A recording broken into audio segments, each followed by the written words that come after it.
Hello, AP Physics C. Today we're going to be talking about electrical potential difference in our notes. This would be standard H4 in our current note packet. And electric potential difference very much similar to electrical potential energy, except here we're looking instead of the work done to move the charge, it's work per unit charge. And that's what electrical potential difference is actually looking at.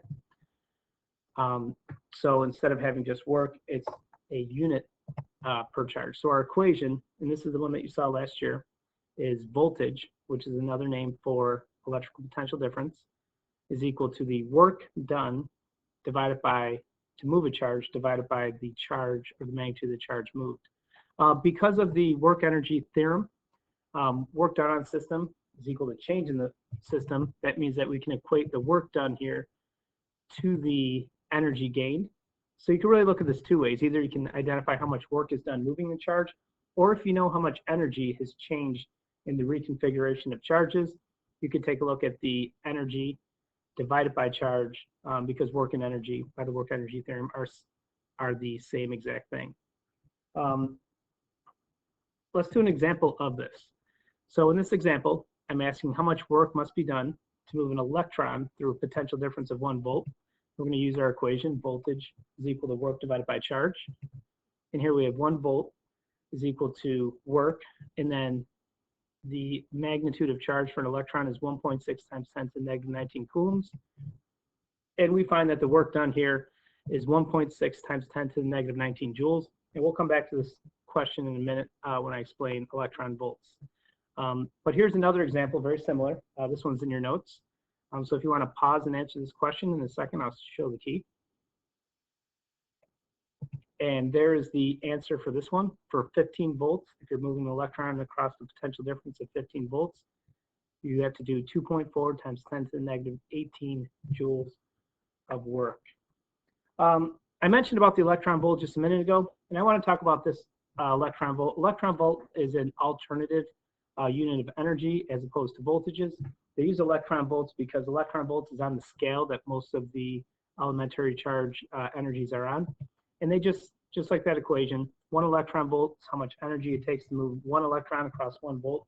And we calculated that just a moment ago, and that is 1.6 times 10 to the negative 19 joules. This is in your reference tables. So if you have to make any changes on that, you can always convert between electron volts and joules as a unit of energy. Okay, so we talked about electron volt or potential difference. Let's look at how we would calculate the potential difference from a point charge. So you have some point charge, you're moving it from some position to another position. If you have 2 different charges, you can identify how much voltage is required to move it by multiplying or getting your voltage. And that's going to be equal to your electrostatic constant, it's 9 times 10 to the 9, times the charge divided by the distance moved. And this is going to tell us how much voltage is required to move it from one location to another location. Let's take a look at this one. So here's an example. It says, what's the potential difference 2 millimeters away from a 45 microcoulomb charge? So there's a certain energy associated with being at this location. And remember that voltage is energy or work per unit charge. So we can calculate how much energy you would require per unit charge to get an object in some location.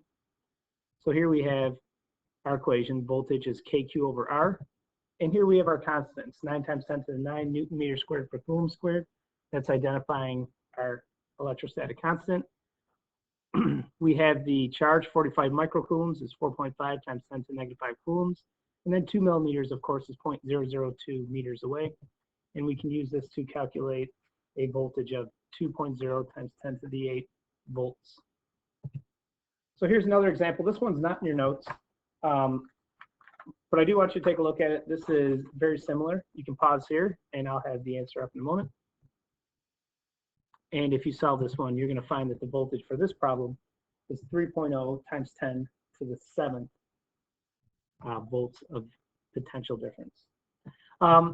A lot of the questions, and we've been looking at this as a single point charge, how much energy is associated with a single point charge. Let's start talking about how much energy and how much voltage is associated with multiple point charges. So in this scenario, we have multiple point charges. It's very similar to the original one, except now we have to add all these up together. So now if you have multiple charges, your voltage is equal to the sum of the KQ over Rs. All right, let's take a look at this one. Also very important to realize that when you're adding up these voltages, the sign of the voltage always is associated with the positive or negative charge itself. So here we have the two charges, negative 3Q and plus Q in the corners of this triangle. And we want to know what is the electric potential at some point C in the third side of our triangle. So we have voltage is equal to KQ over R, the sum of the three of them. And here we have our first charge, our B charge, KQ over R. And then we have our second charge, K negative 3Q over R.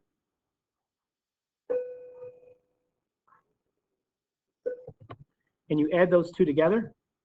And of course, the negative 3Q contributes negative voltage. The positive Q contributes positive voltage. You add those together, and you'll get voltage is equal to K 2Q over R in the negative, and that's the voltage on this one. Finally, we have an example for electric potential. Here you have this. If you want to, this is in your notes. If you want to give this a pause on the video, solve this one out. I'll have the key up in a second. And that would be the voltage for this configuration if you are at point P.